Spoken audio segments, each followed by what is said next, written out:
Acá estamos evaluando campos visuales, ¿no? Se evalúa ojo por ojo, ¿no? En un plano equidistante entre el examinador y el paciente, mostramos un objeto y pareciendo, ¿no?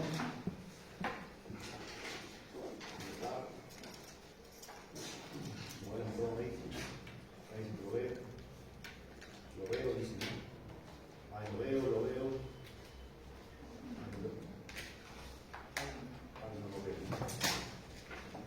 Ahí sí lo veo. Acá no, en una cuadrantopsia, como más superior, izquierdo, ¿no? Y ese paciente tiene un ACV, un infarto cerebral, obviamente occipital.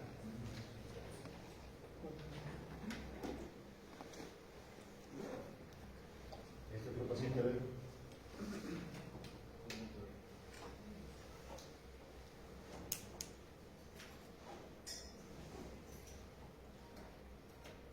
Maniobra de juramento de Barré. Barré invertido o invasivo, ¿no?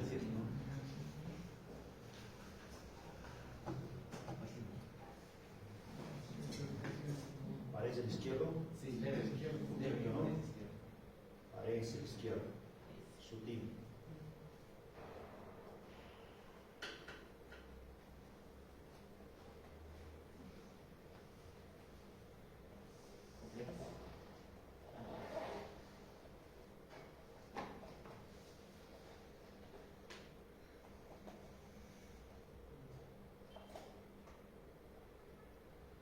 Estoy evaluando la fuerza muscular, ¿no?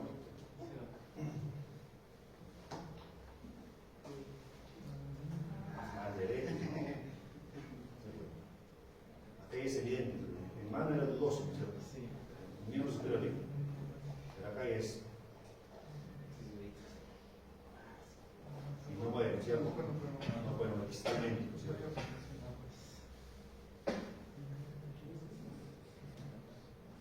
Estoy hablando de la sensibilidad, y él dice que sí siento acá, sí siento, ¿no? Al parecer siente igual,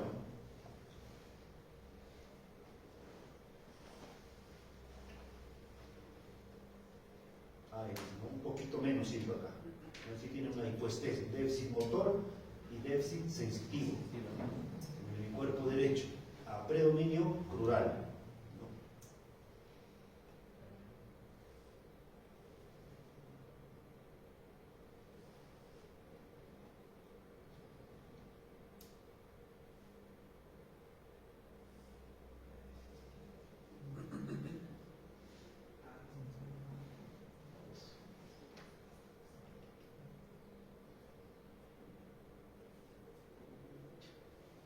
Casi vuelve a hablar. Porque dos crucen ambos.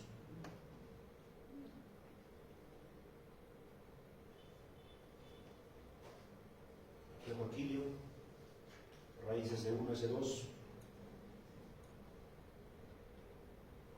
Creo que no lo encuentro, ¿no?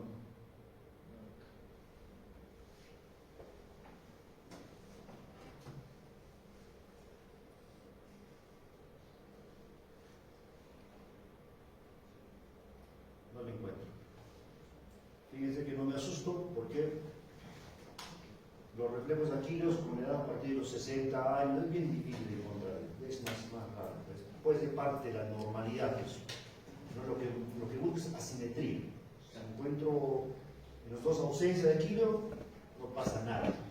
Ausencia joven, ¿sí? Porque claro, tiene 30 años, no una polineropatía, ¿no? Pero si no lo encuentro, no me dice nada. ¿No? Me fijo en los patelares, ¿no? Los patelares se los tienen y son dos cruces en cada lado.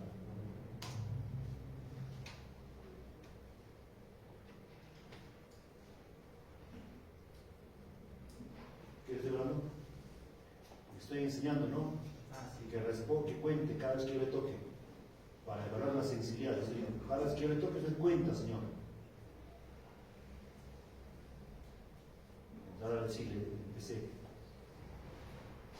¿No? Con los ojos cerrados. Primero le he enseñado y ahora sí estoy en la vereda de afuera.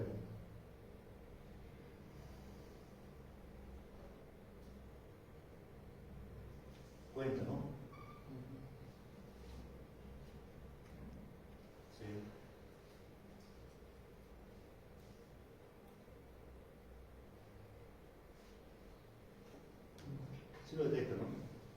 porque él en algún momento dijo que lo siento menos. Sí lo detecta, pero menos. Si hay una hipoestesia. Aquí estoy hablando de sensibilidad profunda, ¿no? La palestesia, ¿no es cierto? Usualmente se empieza de zona distal.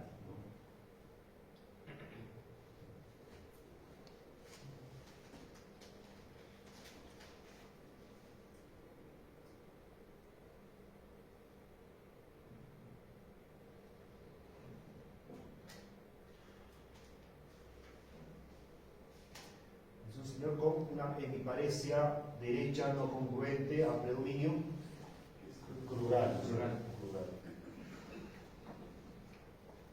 También tiene más dedos.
Una ancianita, ¿no? De cerca de 80 años tiene esta paciente. Está en su segundo día de enfermedad, visión doble y trastorno de la marcha, inestabilidad al caminar.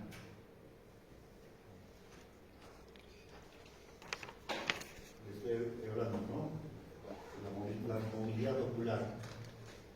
Señora, cuenta acá, dedos, cuenta acá, estoy llevando mi mano al propósito de un lado a otro para que ella mueva los ojos. Y así me voy dando cuenta si tiene tosis, ¿de qué lado? Izquierda. Ya ha mejorado. El primer día estaba peor, era más notorio. El segundo día ha mejorado, por eso la tos un poquito se escapa.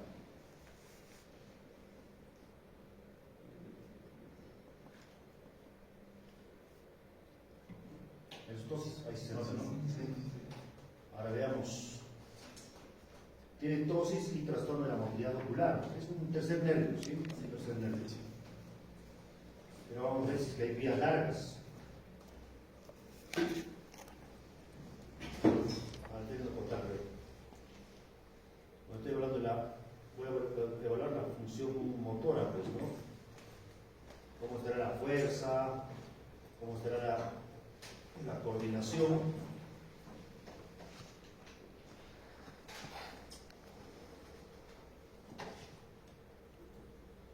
Ahí. A ver, ¿qué?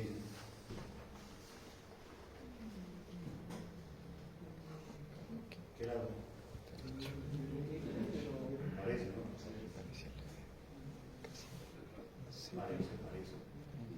Parece. Estoy fabricando, ¿no? Siempre tómense su tiempo, ¿sí? No digan rápido, es esto, ¿no? Siempre tómense un poco de paciencia. Como en otro paciente, ¿sí? Nos hemos equivocado por no tener paciencia.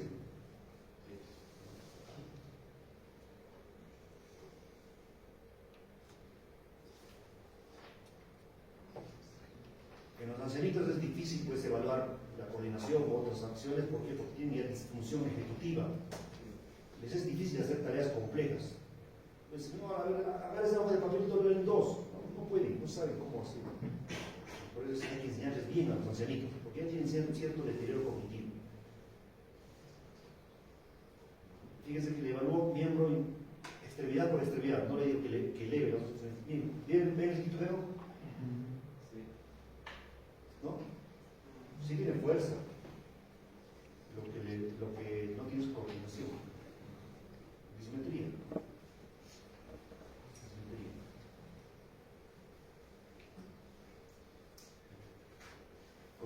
visto como examinador, he visto que hay titubeo, ya paso a evaluarle talón rodilla, hacer de una manera más específica.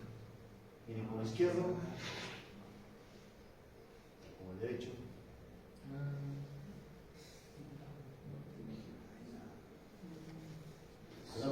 Tiene hipermetría y hipometría, ¿no? Tiene que estar a un lado, otro. No la chunto, no la chunto. Hay hemiataxia derecha.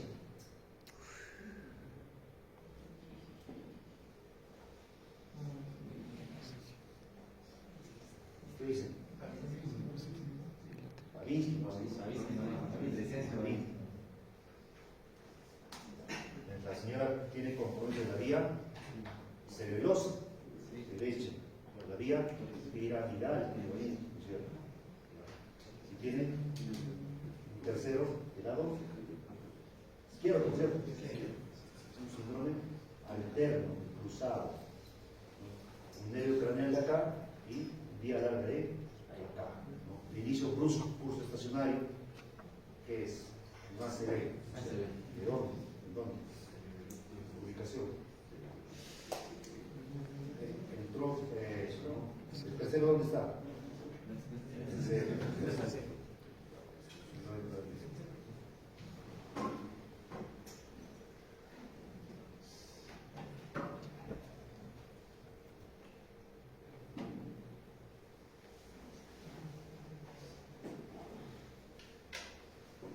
Es un tercero también, pero es un proceso retroocular. No es así, no es central.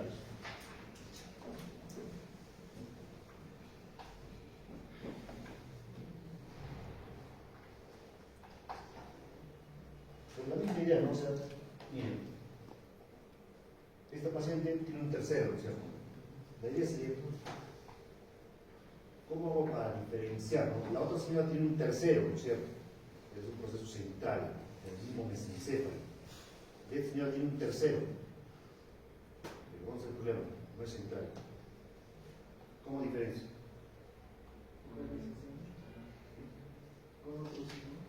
Ya, ¿qué otro sigue? Vías largas.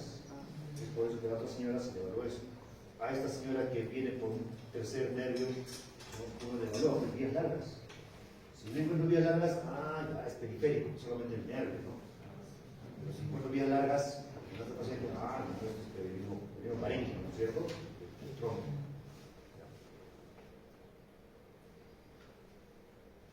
La señora, el sexto está conservado, ¿cierto? Es afuera, abajo, pero no, hacia arriba, abajo y adentro, dificultades.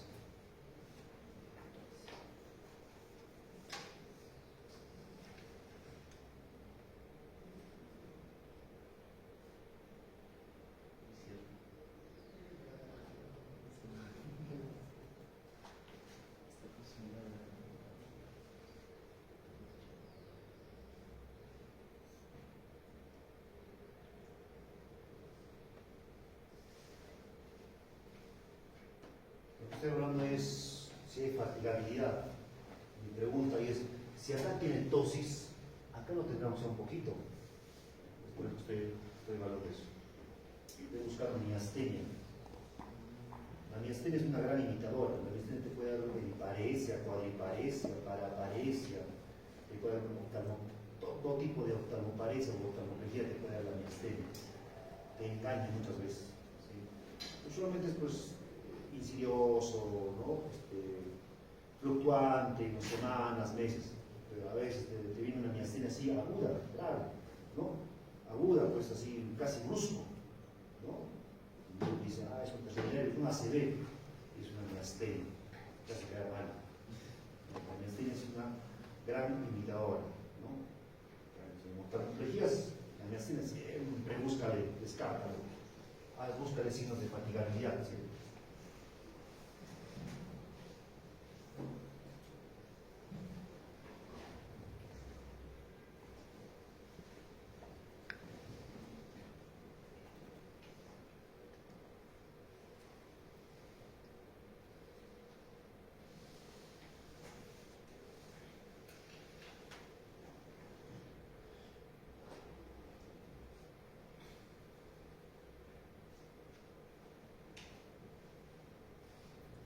fascia vimos, ¿no?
Bueno, entonces, vamos a ver los sistemas vasculares, ¿no?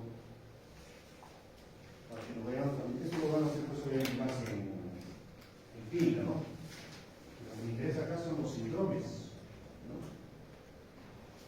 El resto harán diagnóstico, estudios complementarios, tratamiento, ya harán pues en clínicas, ¿no? El ictus, stroke, ACV, DSD, es lo mismo, son sinónimos. Tomen el que deseen, ¿ya? Pero acostúmbrense a los 4 términos, ¿sí? Porque indistintamente se usan, pues, ¿no? No se confunden, es lo mismo, ¿no? Hay 2 tipos básicamente, ¿no? De ictus, ¿no? El blanco, sangre, el negro, isquémico, infarto. Ya, son 2 tipos, ¿no? Ahí vemos básicamente los 2 tipos, hemorragia e isquemia, ¿no? Que son fenómenos contrarios, ¿no? En la hemorragia es una ruptura, una solución de continuidad en la pared vascular, y en isquemia una obstrucción, ¿cierto? Pero ¿en qué van a dividir ambos? En, ¿no? Un fenómeno de hipoxia, de isquemia, de perfusión, ¿no? De un sector del cerebro, ¿no? En isquemia cerebral, lo que nos interesa cuando hablamos de ACV es de focal, o sea, de un sector, así como acá, ¿no? Hay una isquemia de una zona. Acá no hay isquemia, la mayor parte del cerebro no hay isquemia en esa imagen, ¿no? Nos interesa el focal, no el global. El global, por ejemplo, ¿en qué se ve isquemia global? Ponemos por ahí paro cardiorrespiratorio, ¿no? Hace paro cardiorrespiratorio por varios minutos. Salen después de 20 minutos, media hora después, lo reaniman, ya se isquemizó. Le hacen una tomografía de isquemia de todo el cerebro. Esa cosa ya no se va a recuperar. ¿Qué espera? No entiendo la muerte cerebral, cosas así. De eso no vamos a hablar, ¿sí? Es otro mecanismo eso, ¿no? La isquemia global es otro mecanismo. El focal es el que nos interesa, ¿no? El infarto cerebral. O ataque isquémico transitorio cuando no llega a infartarse, sino hay una repercusión, ¿no? Espontánea. O sea, va un coágulo, un trombo, llega a obstruir una arteria, se eriza, y espontáneamente se eriza y vuelve a reperfundirse. Entonces, hay un déficit neurológico, pero transitorio, por algunos minutos u horas nomás, ¿no? Eso nos interesa. Cuando es focal, ahí puede manifestarse cuando es corto tiempo, o sea, usualmente menos de 24 horas, usualmente. La mayor parte dura menos de una hora. Un día, ¿no? Un día de 3 horas, 4 horas, 5 horas de raro. Los días, la mayor parte son menos de una hora, casi todos los días. Bueno, e infarto cerebral cuando ya hay una muerte, ¿no? Una muerte celular, ¿no? Es un infarto. Y el infarto ya se ve pues así en la tomografía, ¿no? Cuando vemos leve es un infarto, ¿no? Esa parte está muerta, no hay nada que hacer. Y la hemorragia cerebral, que nos interesa la parenquimal, la que llama acá pues la intracerebral, la parenquimal, ¿no? La subaracnoidea no nos interesa mucho, claro, también se estudia entre los ACVs, ¿no? Pero la hemorragia suprarrabial tiene otra clínica. De hecho, ya en el primer clase lo mencioné, ¿no es cierto? La hemorragia suprarrabial que te da cefalea, trueno y meningitis, ¿no es cierto?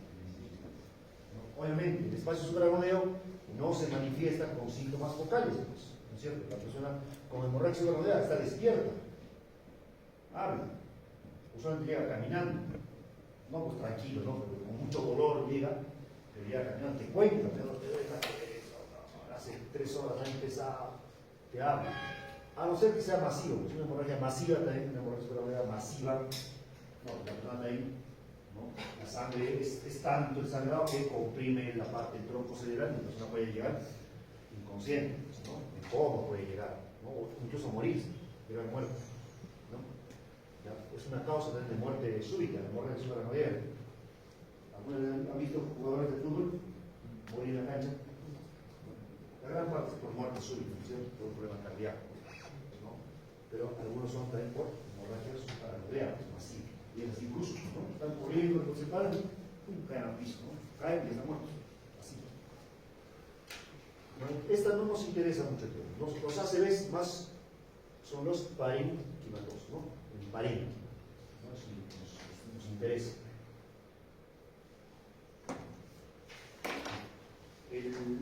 Esto es la epidemiología importante.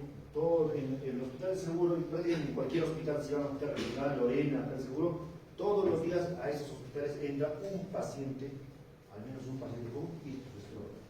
Diario tenemos uno, o sea, en todo el año tenemos 300 más o menos, ¿no? ¿Ya? Es una causa de morbilidad, de mortalidad muy alta, ¿sí? Bueno, hay factores de riesgo, ¿no? Ya que seguramente lo han visto en cardiología, es prácticamente lo mismo, los mismos factores de riesgo compartimos. Hipertensión, diabetes, dislipidemia, tabaco. ¿Fuman acá? ¿Fuman? ¿Alguien sabe fumar? Yo tenía un compañero que fumaba. ¿Nadie fuma acá? ¿Seguro?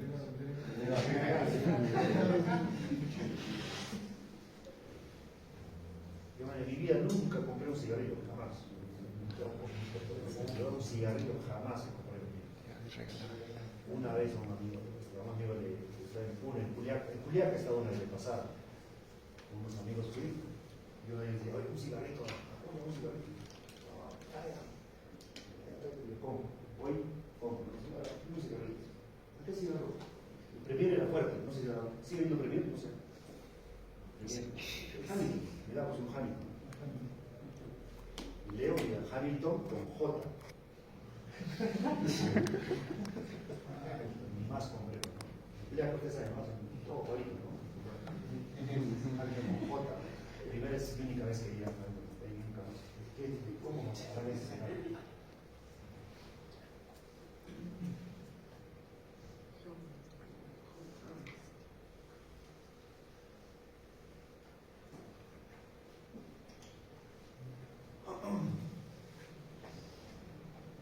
Bueno, en los ictus siempre hay que tener en cuenta el tiempo de enfermedad, ¿no? Creo que ya les he tratado de inculcar que el tiempo de enfermedad es muy importante, la forma de inicio, curso, siempre les he recalcado eso. En neurología es sumamente importante, más, ¿no? Le damos bastante peso a esta clínica y se da cuenta, por decir, realmente están embebidos de ello, y acá igual, similar cosa pasa. Pero también la severidad, ¿no? La severidad, ¿no? Así como en la hemorragia suprarrabial hay pacientes que vienen caminando, de hecho la mayoría sí entran caminando por su dolor de cabeza, vienen caminando y que hablan, normal, ¿cierto? Igual en ictus sistémico hay personas que vienen incluso caminando, hay personas que no pueden caminar, hay personas que vienen con trastorno visual, ¿cierto? Con trastorno del labio, ¿no? O algunos somnolentos o incluso en coma, o sea, hay de todo. Para todos los gustos. La severidad es bien variable, ¿no? Bueno, la escala Niche, que ya la conocerán en clínicas, nos ayuda a valorar eso, ¿no? Un detalle, ¿no? Esto no creo que entre el examen, pero esta figura apréndansela, porque si alguna vez se enfrentan a esto en la calle, con algún tío, compadre, comadre, primo, hermanos, Dios no quiera, mamá, papá, a veces si uno estudia medicina, tiene que saber esto. Sí, ¿no? Ya se están dando cuenta, ¿no? Cuando hay un enfermo en la casa, se voltean y los miran a ustedes. Todos estamos por eso, ¿no? Ya Roche a veces decir, no sé. Entonces esta escalita no está hecha es para atención prehospitalaria. Esta escala, en teoría, deberían saberla los policías, los bomberos, todo el personal de salud que no es médico, paramédico, y por supuesto los médicos, ¿no? Que es sobre todo para la población en general, digamos, ¿no? Es como una mnemoteca, ¿no? Como una mnemoteca. Toda persona que tiene problemas del alma, cualquiera, bisagra, fascia, plástica, que tiene problemas de la movilidad de un brazo o que la cara, tiene una simetría de la cara, estamos contra el tiempo, correr al hospital, ¿no? Podría ser un ACV, ¿no? Quizás no lo sea, pero ¿no? Esta prueba es bastante sensible, claro, un poco específica, ¿no? Es bastante sensible, ¿no? Entonces, esto es lo que tiene que saber la escala FAST, ¿no?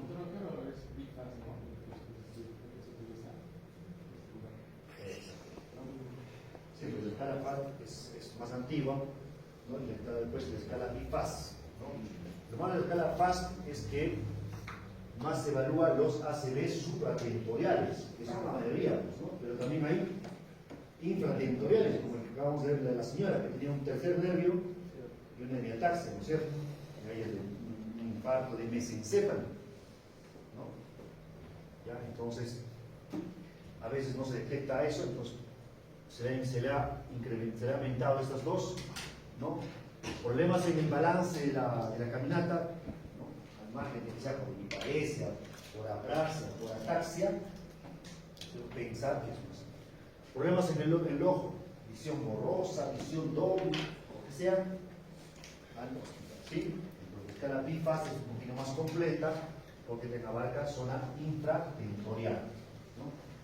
Entonces, algunas se enfrentan a eso. Ustedes no manden, pues, al tío, a la tía, manden al hospital, tío, tía, anda al hospital, ¿no?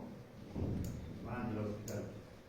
¿Por qué? Porque la idea es que cuando los ACVs tienen un tratamiento, ¿no? Cuando son isquémicos, en las primeras horas no hay tratamiento, la trombólisis, ¿no? La trombólisis.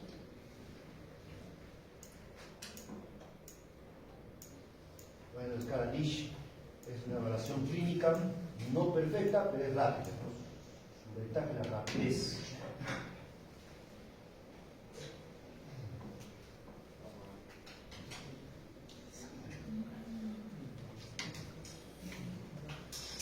Esta es una primera tomografía de un paciente que vino con un déficit y una segunda tomografía, ¿no? En la segunda tomografía recién se ve, ¿ven? Sí.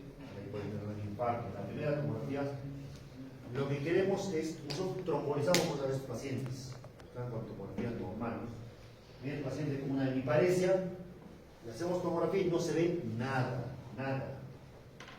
Entonces eso confirma que es un ACV isquémico, ¿no es cierto? Lo que queremos descartar acá es la hemorragia.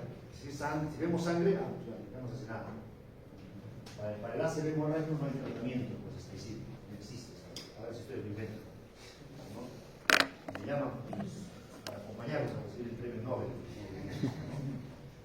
Ahorita no hay.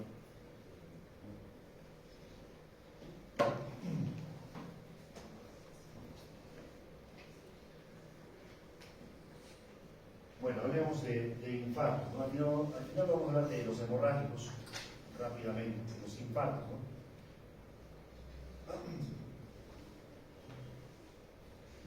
La clasificación etiopatogénica de los infartos cerebrales del ACV isquémico es esa que ven. Hay 5 grupos etiológicos: aterotrombótico, cardioembólico y enfermedad de vaso pequeño.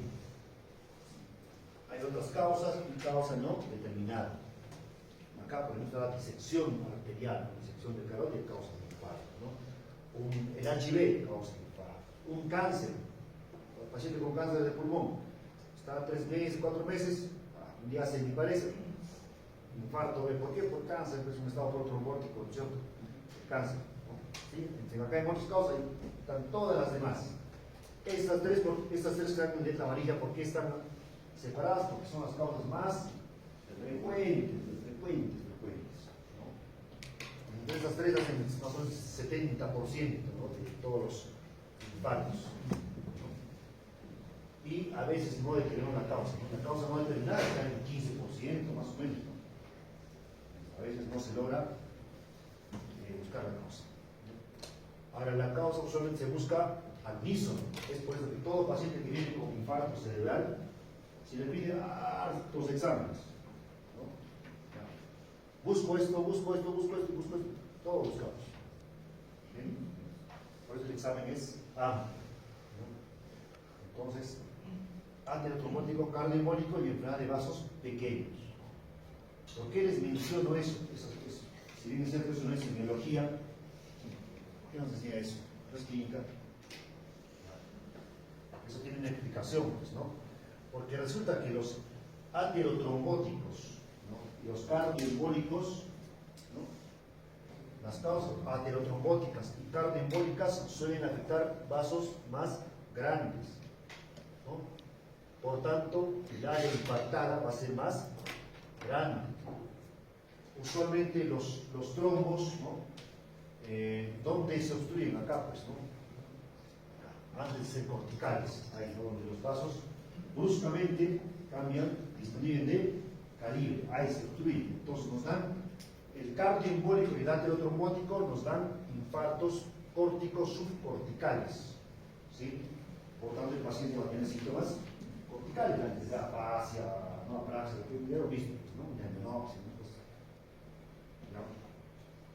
En cambio, los infartos por enfermedad de vaso pequeño, ¿no es cierto?, ¿ya?, afectan las arteriolas penetrantes, ¿no?, las talaminofiladas, ¿no?, las estriadas, estriadocapsulares, todas esas, ¿no? La mayor parte son, pues, de las realmente, pero hay en todas, ¿no?, las arteriolas penetrantes, ¿no?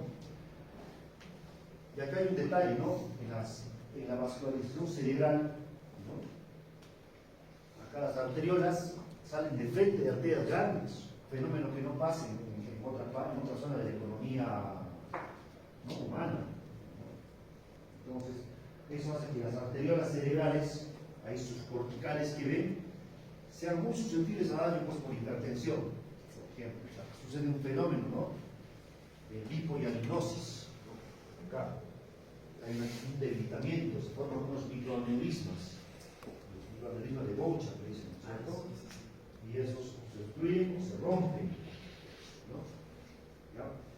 Entonces, los pacientes que hacen enfermedad de vaso pequeño, ejemplo, los hipertensos, los diabéticos, los fumadores, los dislipidémicos, ¿no?, se obstruye o se rompe y hace un cuadro vascular pequeño. Si es isquémico, un infarto lacunar, ¿no? Infarto lacunar. Subcortical, pues, los pacientes que tienen infarto acá no tienen síntomas corticales, ¿no es cierto? El paciente viene con una hemiparesia, ¿no es cierto?, de motor, ¿no es cierto?, sensitivo, ¿ya?, pero sin síntomas corticales. Y además, como es pequeño, no hay tanto edema, ¿no es cierto?, no se complica mucho y el paciente usualmente está despierto, está atento, no se complica usualmente, a diferencia de estos, ¿sí? Al revés, entonces, con solamente la clínica del paciente, con solamente evaluar al paciente, si digamos veo un paciente con afasia de hemiparesia derecha, obviamente digo, ¿no?, el infarto es mediano al menos, ¿no?, quizá un poco grande, ¿no? Si el paciente tiene afasia y hemiparesia, yo entro en coma, el infarto es enorme, ¿no?, ya sé dónde está el infarto, pero es así, enorme, grande, está comprimiendo en el tronco, ¿no? Con solamente la clínica puedo tener una idea del tamaño, de la ubicación, ¿no?, y de la etiopatogenia, o sea, con solamente la clínica, con la semiología, ¿no?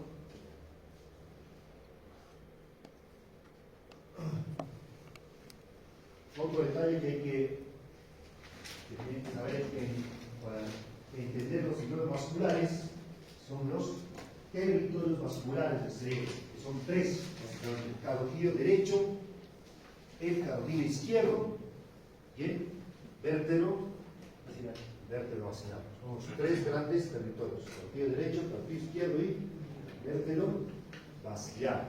¿No? Vértebro basilar. Usualmente los cardioembólicos disparan a territorios distintos, ¿no?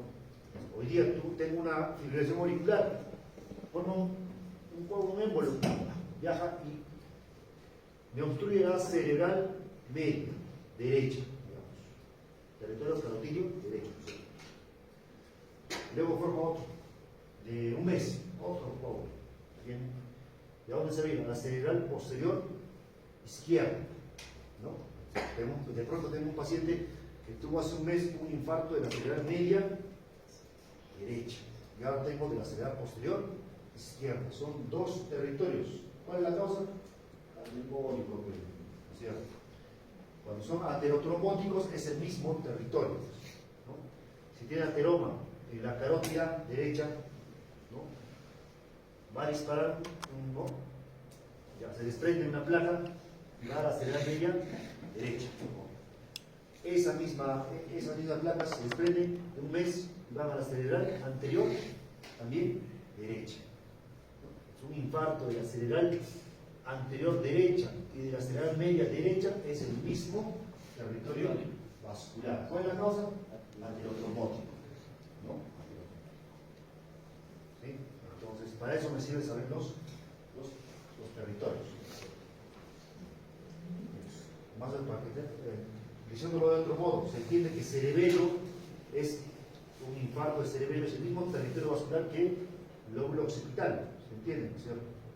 El mismo territorio, vértebro basilar. O sea, la ICA, la PICA, ¿no es cierto?, son el mismo territorio que la cerebral posterior. ¿Sí?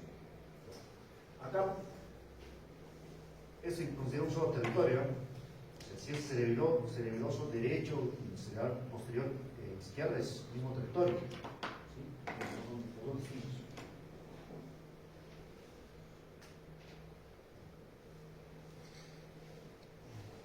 Entonces, será media la territorio, será media el color amarillo. Este es la cerebral anterior, la posterior, visto por la cara externa, ¿no? Por la cara interna, cerebral anterior, posterior, media y posterior, ¿no? Cara inferior, cerebral posterior, anterior y la media.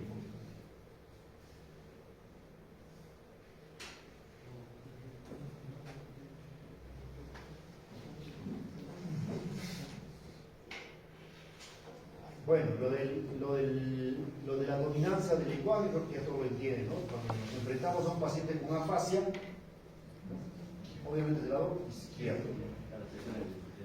Del lado derecho, sí, pero es bien raro. Yo en mi vida he visto dos o tres casos. Cada año veo casi 300 infartos. En toda mi vida he visto 3 veces más. Paciente con afasia, he visto infartos del lado derecho. Existe, pero es raro. Bueno, así como el lenguaje nos puede ayudar en la ubicación, ¿no? Igual, ¿no? ¿Se acuerdan, no es cierto? Hemos hablado tanto de las hemiparesias no congruentes, acrodominio facio-braquial y otras acrodominio crural, ¿no? La respuesta puede estar en el mundo, ¿no es cierto? Cuando es un infarto de la arteria cerebral media, te da una hemiparesia acrodominio facio-braquial. Cuando se afecta la cerebral anterior, irriga la parte interna, nos da una hemiparesia acrodominio crural, o sea, la parte interna más afecta, ¿no? Luego, otro detalle que tienen que recordar, también en infarto, sobre todo de cerebral anterior, puede haber problemas de retención urinaria, ¿no? Eso también a veces se ve. Luego también recuerden que el campo motor visual también es el lóbulo frontal, ¿no es cierto? ¿Se acuerdan que hay el signo del paciente mira su lesión, ¿no es cierto? Se da por eso, porque cuando hay una afección del lóbulo frontal, de la corteza motora, ¿no? Ocular, ¿no? Eso pasa, el paciente mira su lesión por ese detalle, ¿no?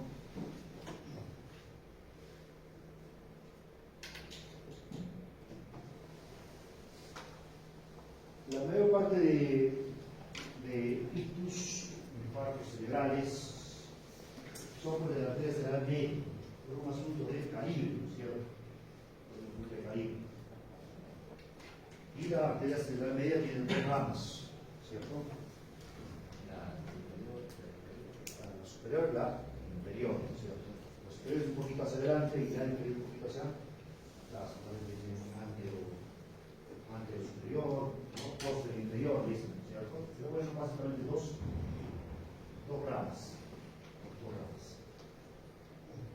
Ya les voy diciendo que los infartos cerebrales se mencionan usualmente en función a la rama obstruida. Así no se sorprendan cuando vean en una historia el diagnóstico de un paciente, cuando sale de alta, sale así. Diagnóstico final: infarto de la arteria cerebral media rama superior. Día 18. Causa cardioembólica. Hacer un diagnóstico, ¿no? Un diagnóstico nosológico completo, entonces, nombre y apellido. Pero también a veces puede haber un infarto de todo el tronco, pues, ¿no? De todo el tronco, no son extensos. Al infarto de todo el tronco de la arteria cerebral media se le conoce como infarto, se le da el apodo de infarto maligno. Como es tan extenso, se edematiza y el paciente en los días posteriores entra en coma, solamente a veces se complican y se mueren. Entonces ahí tienen la clínica de cada paciente. Más o menos la idea general que tiene que tener, ya se repite siempre, es infarto de la cerebral media izquierda, afasia con vegetalización derecha. El lado derecho, agnosia, sobre todo hay inatención. Infarto de la cerebral media derecha te da agnosia con vegetalización izquierda. Eso es lo más común, ¿no? Lo más común.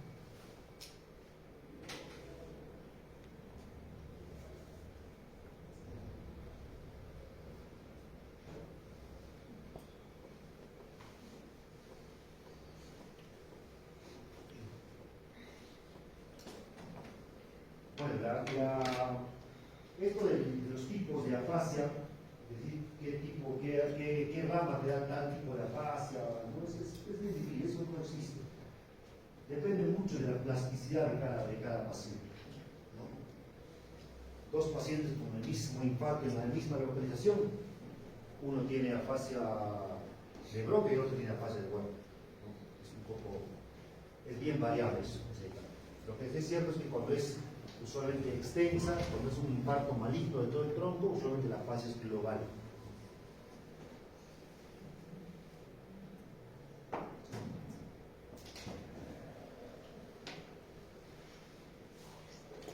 Bueno, en la anterior clase les mostré un paciente con hemicorea, ¿no es cierto? Entonces, a veces también se puede manifestar así, raramente sí, pero una hemicorea o hemibalismo. El balismo es más de mayor amplitud, ¿no es cierto? Proximal y de mayor amplitud, ¿no? A diferencia de la corea, ¿no? Sea sobre todo cuando se afecta los núcleos basales, ¿no? ¿Sí?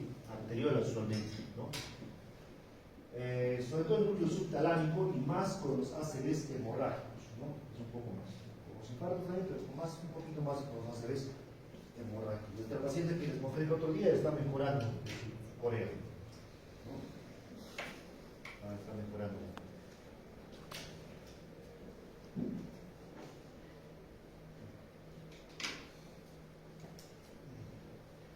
Bueno, infarto de la arteria cerebral anterior. ¿No?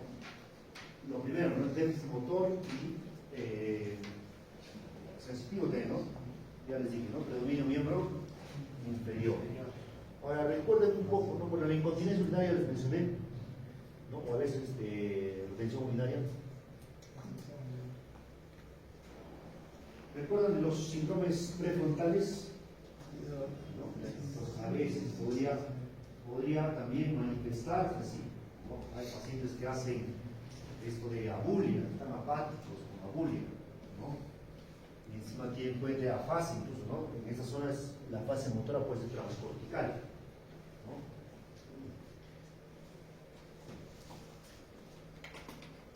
Y una vez me enfrenté a esto, paciente con afasia y con abulia.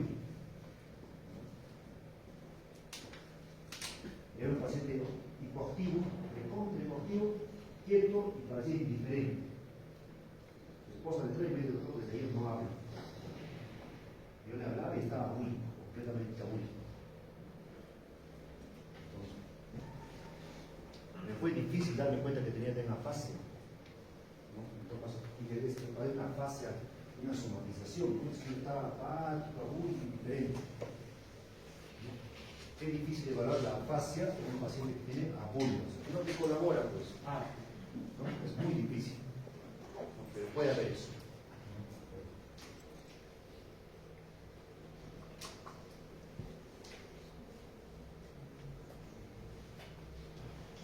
Vamos a ver en la siguiente diapositiva que en la arteria cerebral posterior, ¿no? Posterior, estamos viendo de la cerebral anterior, de la cerebral media, de la cerebral posterior, más su síntoma más importante es la campo visual, ¿no? Hemianopsia. Los pacientes con infarto de la cerebral posterior no suelen ir con déficit motor.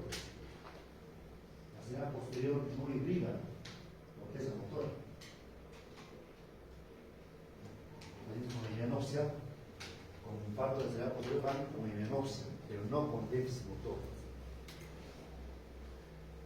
Cuando vean una hemianopsia, esta mezcla de hemianopsia con déficit motor es muy típica de la colorea anterior.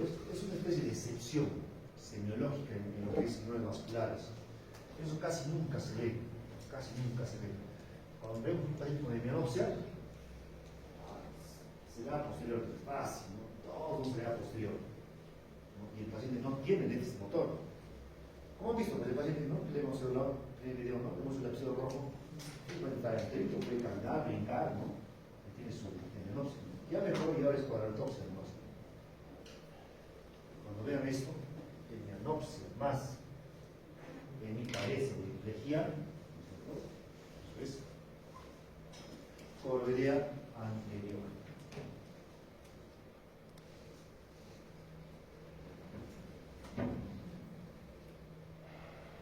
Justamente lo que les decía, ¿no? La posterior, la hemianopsia puede ir con otros déficits neuropsicológicos, ¿no? Agrafias, sinalexia, ¿no?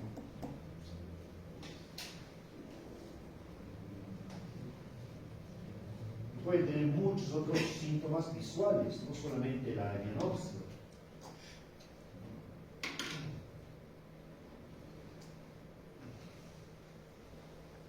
Alucinaciones visuales, ¿se entiende eso, no?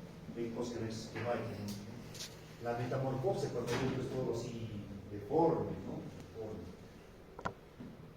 La palinopsia, como cuando se duplica, pues las imágenes. Ven una imagen y creo cuando sacan, están viendo la pizarra, cuando voltean, ¿no? Voltean, siguen viendo la pizarra, están viendo la letra, la diapositiva, voltean y siguen viendo la diapositiva. Persiste la imagen. La poliopsia, cuando ven varias imágenes,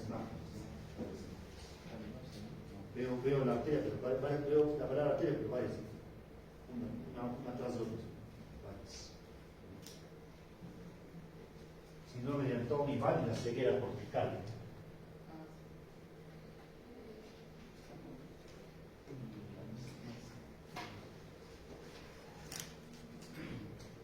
También puede haber muy peculiar los infartos talámicos. Muy peculiar los infartos talámicos. Recuerden que el tálamo tiene irrigación del territorio posterior, ¿no? Tálamo genitales, no solamente. El tálamo es irrigación posterior. El infarto talámico muy muy peculiar, ¿no? Muy propio del infarto talámico, ¿no? Síntomas sensitivos, a veces negativos, el paciente no siente, tiene anestesia, no mueve el cuerpo, o a veces, ¿no? Un dolor intenso en el cuerpo, ¿no? El famoso síndrome talámico de Dejerin-Roux, ¿no? El paciente tiene dolor, tiene una especie de alotina intocables en el cuerpo. También es un paciente con una hemiparesia izquierda, pero que además se queja de dolor, ¿no? Que no es tan usual, ¿no? Ustedes en las prácticas han visto pacientes con hemiparesia, pero no se quejan de dolor, más bien no sienten, tienen hemiparesia, tienen hemihipoestesia, pero a veces tienen dolor, ¿no? Les quema, les arde, y se quejan más de eso que del déficit motor, ¿no? Eso es muy típico del tálamo, ¿no?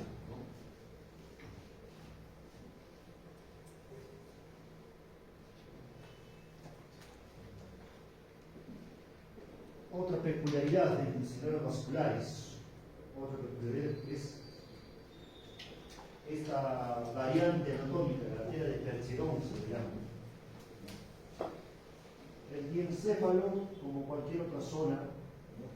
El cerebro tiene pues irrigación unilateral, ¿no? Unilateral.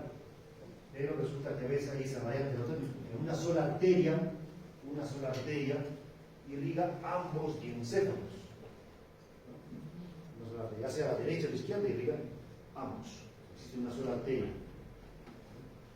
A eso se llama arteria de Percherón. Sucede que a veces esta persona que tiene esa variante anatómica puede tener una obstrucción de ese vaso, ¿no? Y hace un infarto de ambos diencéfalos bilateral.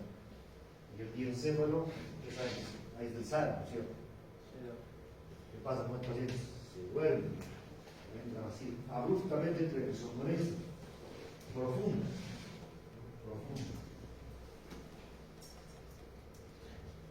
Y estos pacientes muchas veces no tienen ningún otro déficit.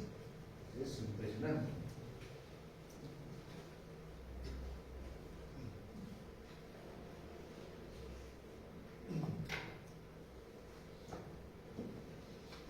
Este infarto suele ser de difícil diagnóstico, ¿no? Porque en una somnolencia sin déficit vocales casi nadie piensa en ACV. De hecho, es una regla, ¿no?, que yo les he enseñado, ¿no? Si veo un paciente de somnolencia, le valoro si hay focalización. Si hay focalización, es para el neurólogo. Infarto, ACV, algo. Si no hay focalización, lavo las manos, no es metabólico, todo. ¿Sí? Con este infarto de Percherón hemos muchas veces pasado roches los neurólogos, ¿no? Porque es una somnolencia, la paciente con somnolencia, lo estimulo, ¿no? Un estímulo doloroso y sí moviliza con las cuatro extremidades, no hay hemiparesia, no hay desviación ocular, mira al frente, pupilas normal, no es hacer chao. Y al día siguiente hacen una tomografía de control y sale. No, ya. No dice que no la se ve. Hay que explicarles, ¿no?, que es una excepción a la regla. No, hay que tener mucho truco. Hay un truco. ¿Cómo podría diferenciar una somnolencia de este infarto con una somnolencia con un trastorno tóxico metabólico? Eso, tiene la forma de inicio, pues. Es un proceso metabólico, no es pues abrupto, ¿no? Si claro, pues en varios minutos, media hora, una hora o más. Acá es rápido. Así.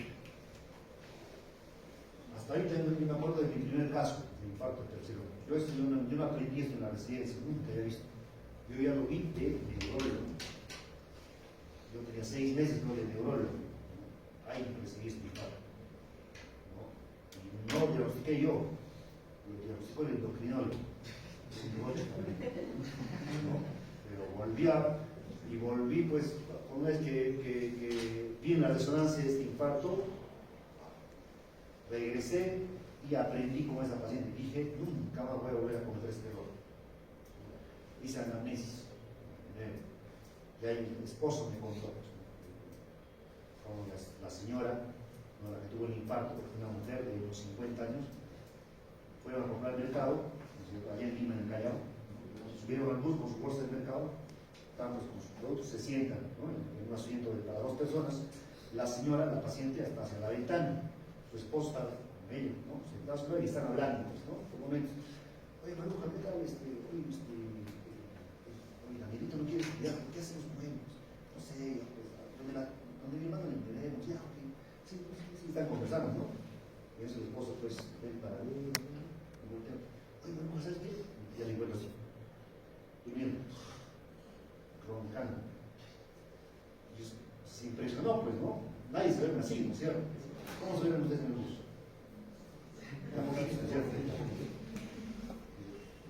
En eso vino una neumonía, desespierta, ¿cierto? Bueno, entonces, así fue brusco, abrupto, abrupto. Bueno.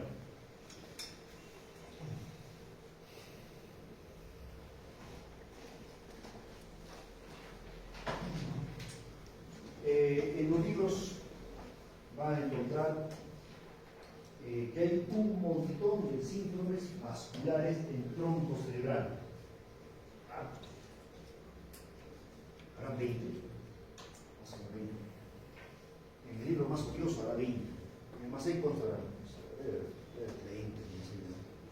más 6 antiguo. ¿No? Entonces, actualmente no se le da mucha importancia a los epónimos. ¿Por qué epónimos? Son epónimos. ¿Quieren que se pregunte eso? No. Bacán aprenderse todos los epónimos. Pero no es práctico. No es práctico, ¿no? En el hospital, cuando diagnosticamos, no diagnosticamos con un nombre, con un epónimo. No como en la paciente, pues un infarto mesencefálico. La paciente ya me dijo como el tercero, de metaxia, ¿no? Un infarto mesencefálico. ¿No? Es más lógico diagnosticar así, pues, no con el epónimo. Bueno, ¿qué pasa con los infartos de mesencéfalo? Detalles. Síndrome del TOC de la basilar. ¿Qué pasa cuando el ápice de la basilar no se obstruye? Se infartan las dos cerebrales posteriores. El paciente queda con ceguera cortical. Pero como es enorme, también poco a poco llega hasta el coma, incluso. Es un infarto extenso. Ambas cerebrales posteriores, todo el mesencéfalo infartado, imagínense. Síndrome del TOC de la basilar. No es tan frecuente primero. Para el tercer neuroperonel, ya lo han visto, ¿no es cierto? ¿Lo han visto? Oftalmoplegia internuclear, ¿no? Que también lo mencioné cuando vimos pares peroneales. La oftalmoplegia internuclear. ¿No? La paciente dice, mira a la derecha, mira a la izquierda, mira a la derecha. A este no le sigue esto. Y en su afán de, como este no le sigue, en su afán de, no me dejes, el otro José está. Mira a la izquierda, mantiene. Mira a la derecha, este no le sigue, pero este así. ¿Cómo hacer el YouTube oftalmología internuclear? Hombre Dios. Las dos causas más frecuentes de oftalmología internuclear: infarto cerebral, pánico, y lo otro es enfermedad desmielinizante. Ejemplos, pero es una placa desmielinizante y mesencéfalo. Son las dos causas más frecuentes. Paciente joven, es desmielinizante. Paciente de 60 años a más, debe ser por infarto, ¿no? Son las causas más frecuentes de oftalmología interna. Bueno, la interés contralateral, la tercera.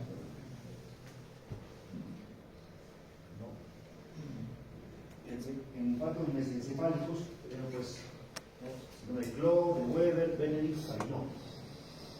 De esos, ¿cuál es el más que tienen que saber, el código que tienen que aprender? Lo que es Weber. ¿Quiere aprenderse ese? El de Parinot. El de Parinot, en el cual el paciente no mira ni hacia arriba ni hacia abajo. Sobre todo hacia arriba, no mira. La mirada vertical está nula.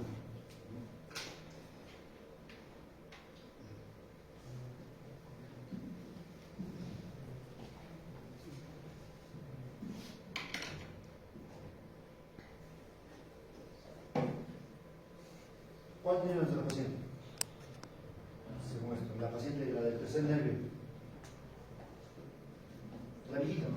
La viejita que tenía tosis, tenía titubeo con su pie.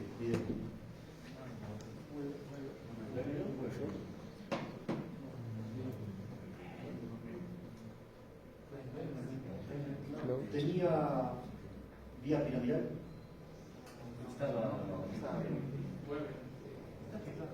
¿Tenía vía piramidal o no tenía? Sí. ¿Había laringe o no? ¿Laringe es parte del síndrome cerebeloso? No, no es cierto.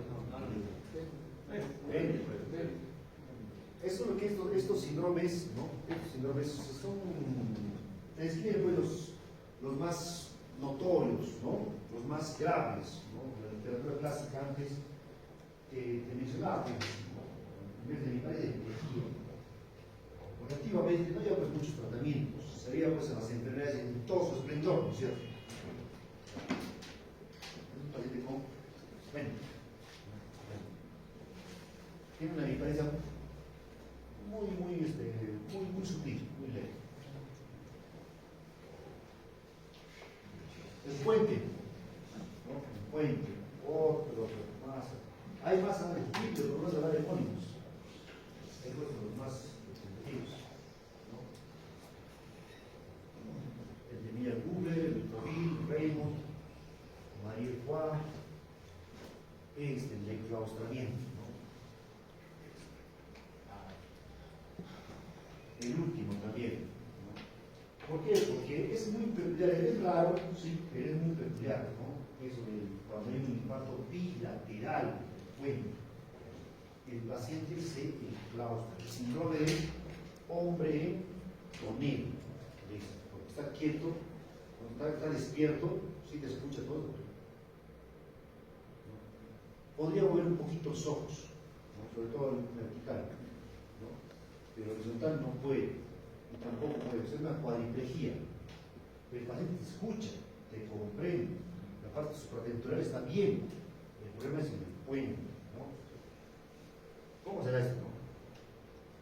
Yo vi hace 2 meses en el hospital a una chica como una joven de 28 años, pero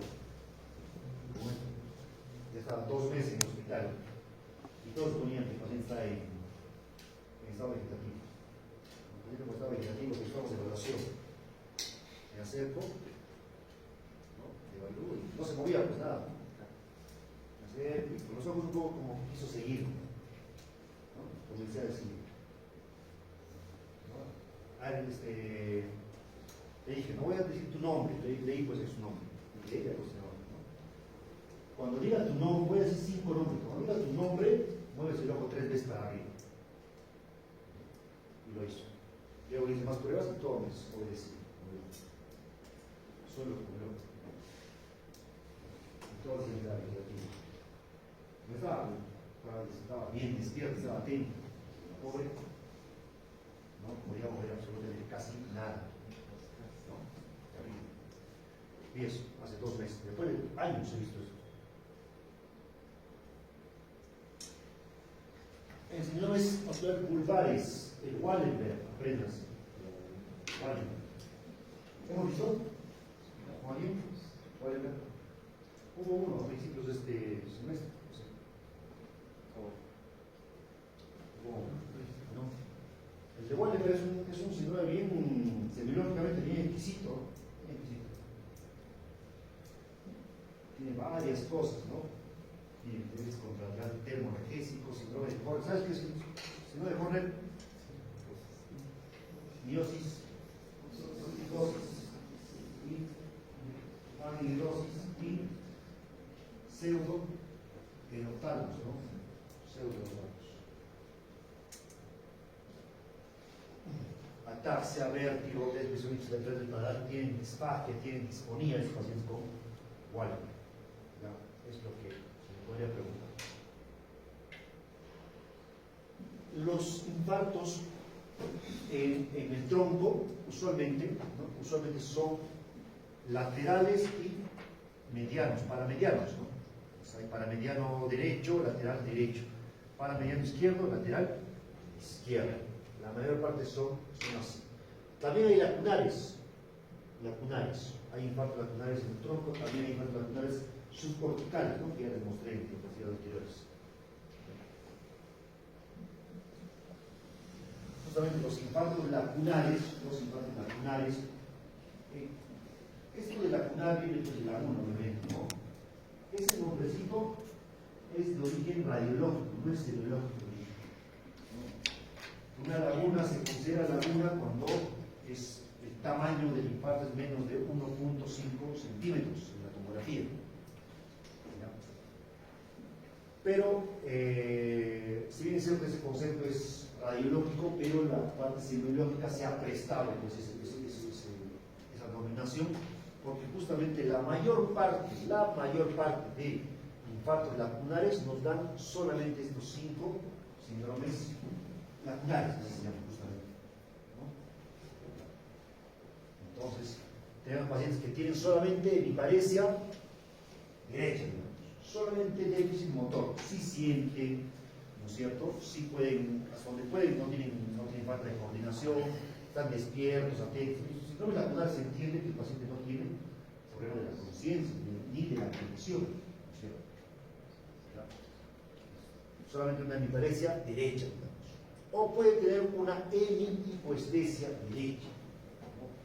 Nada de déficit motor, solamente se me adormeció toda en el cuerpo derecho, como que no siente. La mezcla de esos dos, de la hemiparesia con hemihipoestesia, es el síndrome motor, ¿sí? O mixto, de servicio. De hecho, es el más frecuente. Los síndromes lacunares más frecuentes es el mixto. Déficit motor y sensitivo de mi cuerpo, es lo que vemos, ¿no? Casi a diario, ¿no? Hay otros, hemiparesia atáxica, ¿no? Hemiparesia atáxica. Y la disartria manotorta. Debe ser el menos frecuente de todo, la disartria manotorta. Ahí tienen la ubicación de cada uno de ellos. Recuerden que los infartos lacunares en las tomografías casi la mitad no se ven. Sí, la tomografía puede salir negativa. Teniendo el paciente un infarto, la tomografía puede muchas veces no verla, porque es pequeño el infarto. Tal vez hay que pedir resonancia. La resonancia tiene la mayor, supera el 95%. Pues, ¿no?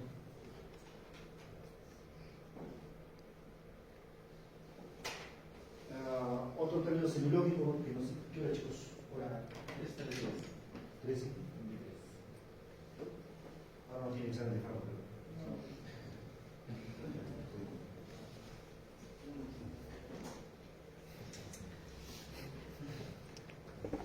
Bueno, otro término semiológico, ¿no?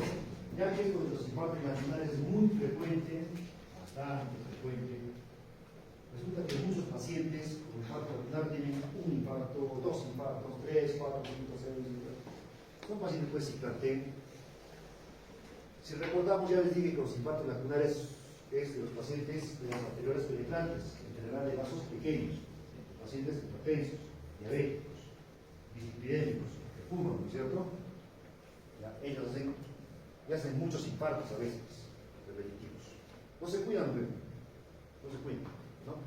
Entonces, a veces sucede que tienen tantos infartos que parece que confluyen. Uno lo ve en la resonancia o en la tomografía con un solo infarto, una mancha negra en toda la subcorteza. No son tantos que ya se perdió la cuenta, ¿no? Y muchos de ellos subclínicos, pues, el paciente no se da cuenta, ¿no? Si infarto de 10, sigue acá, ni cuenta se da, ¿no?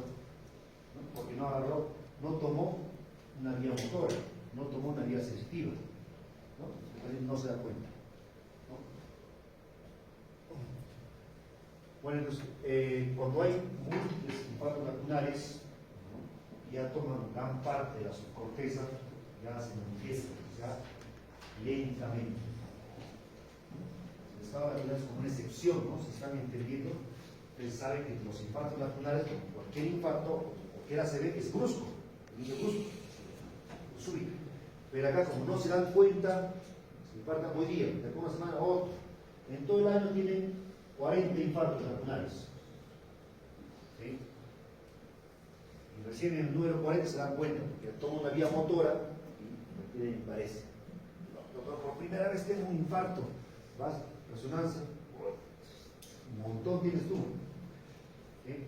Entonces, cuando uno pregunta a la pareja, al hermano, a la familia, ¿cómo ha estado todo este año? ¿Realmente ha sido su clínico? No, te dice, ya su habla ya no es igual, su conducta ha cambiado, ahora camina más lento desde hace varios meses, ¿sí? Aparente, ¿no? Es un inicio más o menos así, gradual, no lentamente progresivo, mejor dicho, en escalera, ¿no? En escalera. Y se manifiesta con todo esto que vemos, ¿no? También mencionar el síndrome pseudo-vulvar, a veces puede verse así, ¿no? Estos estados lacunales se pueden manifestar con disartria, con disfagia, con risa de llanto espasmódico, ¿no? Una risa de llanto sin motivo. Entonces, ¿por qué se llama pseudo-vulvar? Porque no está en el bulbo, que nos hace recordar, ¿no? Disartria, disfagia, ¿no? Es de su corteza.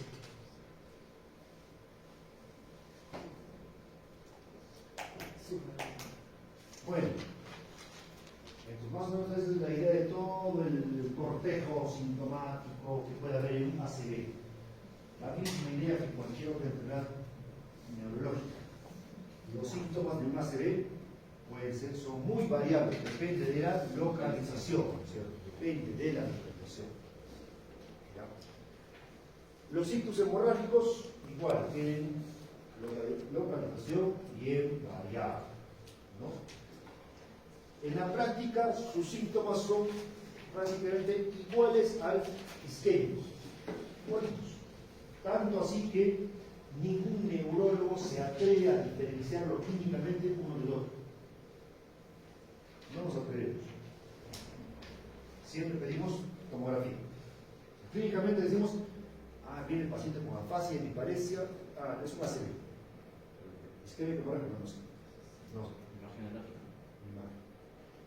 Bueno, sí lo podemos saber. No nos atrevemos a definirlo. ¿Por qué?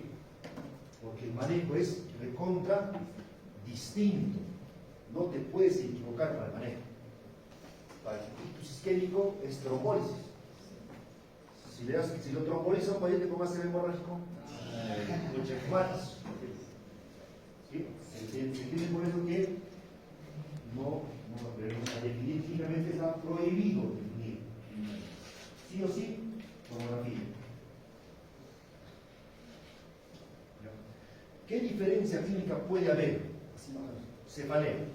El ictus hemorrágico es más frecuente la cefalea. En el ictus isquémico, cefalea 10%, quizá menos. ¿Sí? 5%, 10%. ¿No? Sobre todo los del territorio posterior, los de arteria cerebral posterior, infartos se quejan a veces de cefalea. La mayor parte no menciona. Pero el ictus hemorrágico casi en cualquier ubicación te da cefaleas. Y está este volumen dependiente, ¿no? Cuanto más volumen, hipertensión intracraniana, ¿no es cierto? Y cefalea, o hipertensión intracraniana. Y justamente hablando de ello, náuseas y vómitos. ¿Sí? Te puede dar, aparte del síndrome focal, un ictus hemorrágico te puede dar hipertensión intracraniana. ¿Sí? Ese otro síndrome. ¿Ya? Esa puede ser la diferencia, pero no todo. O sea, repito, si el ictus hemorrágico es pequeño, no te va a dar pues, hipertensión intracraniana, simplemente síndrome focal. Bueno, en la hemorragia subaracnoidea que hablamos, cefalea en trueno y meningismo, ¿no es cierto? Las hemorragias epidurales subdurales no se consideran ACVs, no son ACVs, porque son traumáticas solamente. Los ACVs son no traumáticos, es el concepto. Ojo, un accidente de tránsito, un golpe, una caída de 3 metros, 5 metros del segundo piso, te puede dar una hemorragia acá, parenquimal, sí, puede, pero eso no se llama ACV hemorrágico, ¿no? Se llama hematoma parenquimal traumático, ¿no? Ahora, si son, así, a veces te da peteco, ¿no? Sangrado así, ¿no? En varios puntos, ¿no? Será pues hemorragia petequial traumática, ¿no? que está dentro del rubro de traumatismo T, traumatismo encefalocraniano, ¿sí? Eso no es ACV. ACV es cuando es espontáneo.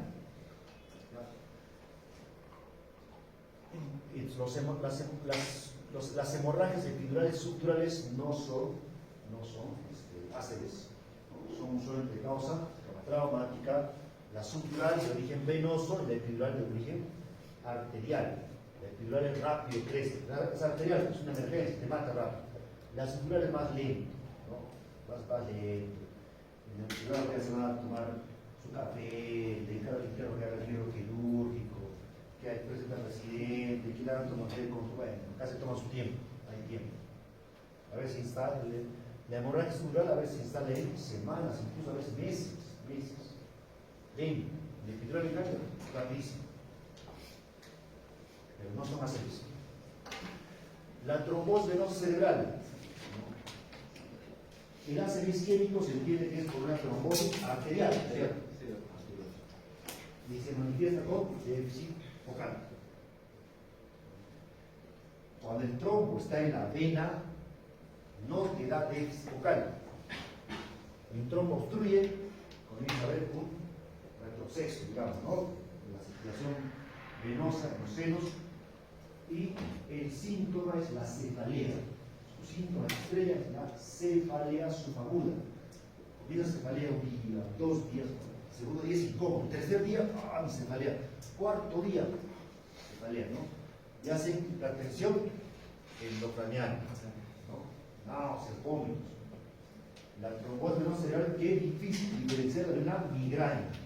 Qué difícil. Al segundo día, ¿por qué viene? Estoy en la cabeza, me incomoda, nauseosa. ¿Usted tiene dolor de cabeza antes? Sí, de vez en cuando me duele la cabeza. Ay, que no moleste, migraña de siempre. Qué difícil es diferenciar una trombosis venosa cerebral de una migraña. El primer día es casi imposible diferenciarlo. La cefalea tan intensa no es.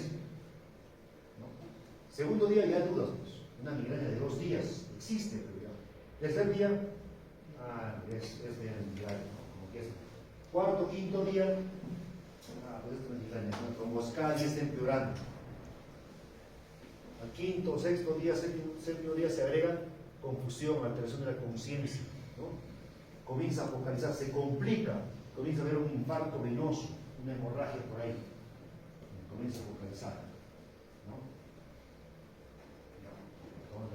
Su síntoma estrella es la cefalea, muy típico en mujeres. Primera causa de la trombosis venosa cerebral, la toma de anticonceptivos orales, ¿no? Pues casi todas las pacientes que no tienen trombosis venosa cerebral tomamos sus anticonceptivos. Hace un mes comencé con mi tratamiento con anticonceptivos. Es muy típico.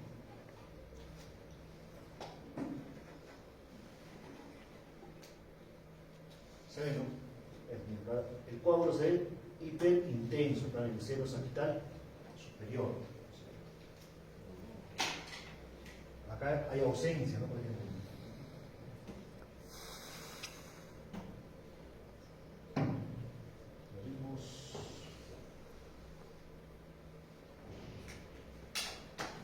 Vamos a hacer el examen. ¿Cómo?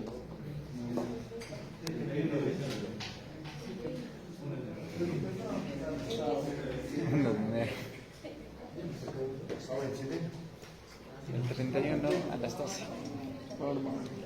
Vamos a avanzar hasta aquí. Nos falta algo. Me dicen que el jueves examen, hasta acá nomás. Poquitos temas. Si es el 27, seguimos.